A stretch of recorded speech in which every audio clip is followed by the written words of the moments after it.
Yun, hello mga kanegro, welcome to the Barceloneta Fishery School. So now, gusto kong ipaalam sa inyo na ngayong hapon na ito ako ay duty. Alas 2 hanggang alas 10 yung aking duty. So ngayon, ito yung Barceloneta. So malawak siya at maganda. Kaya maraming mga estudyante dito. So dahil ngayong hapon na ito, dahil malapit nang maglabasan, kaya nandyan yung mga tricycle. Nag-aabang sa mga estudyanteng uuwi.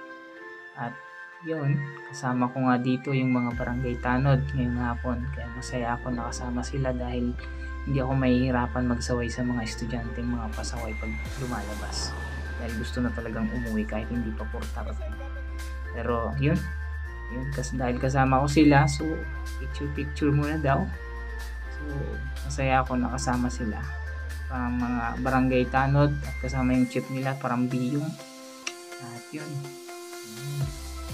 picture muna.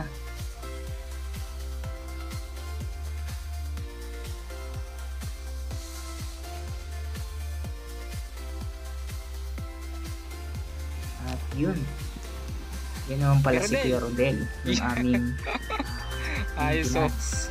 utility maintenance namin dito sa Barceloneta. At yun guys, pupunta ako sa kabilang gate dahil magbabantay ako doon dahil dalawa yung gate namin.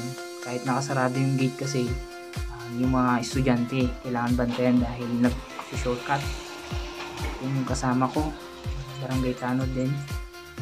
Magbabantay kami sa mga estudyante kasi yun, napasa na nga ng 4:30 at yung mga bata ay sakay sa tricycle, yung iba naman naglalakad. Kaya keep safe kayo, mag-iingat kayo pa uwi.